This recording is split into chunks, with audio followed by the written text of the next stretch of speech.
Volgende op Diepe Waters. Ek het vir Liam genooi om saam met my te train. Ek koop nie gee om nie. Dis glad nie 'n probleem nie. Ek kry baie goeie vibes van jou af. Ek voel dieselfde, Pam. Regtig. Ek's jammer ek's 'n stuk onkry waarvan julle net wil van vergeet. Ek's nog hier. En solank ek leef, is hierdie my huis. Hier is myne. Gisterand moet jy 'n beskermingsbevel oorweeg. Wat as dit net nog olie op die vuur gooi? Dit gaan nou oor die veiligheid van jou en jou kinders. Jy praat gereeld oor Pieter. Vertel my 'n bietjie van hom. Hy was bipolair. Op skool het mense gesukkel om sy depressie te verstaan. Hou op met hierdie malligheid. Pa het verloor. Die staalman is verby.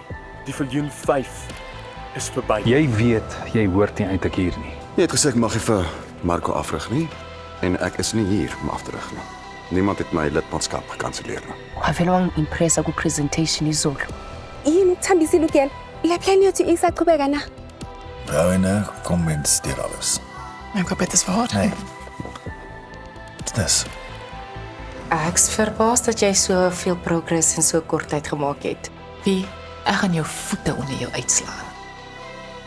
Dan kan jy so my park toe gekom het. Hoe oud is haar chick? Sy is oud genoeg om ons sussie te kan wees. My boetie was 'n baie goeie swemmer.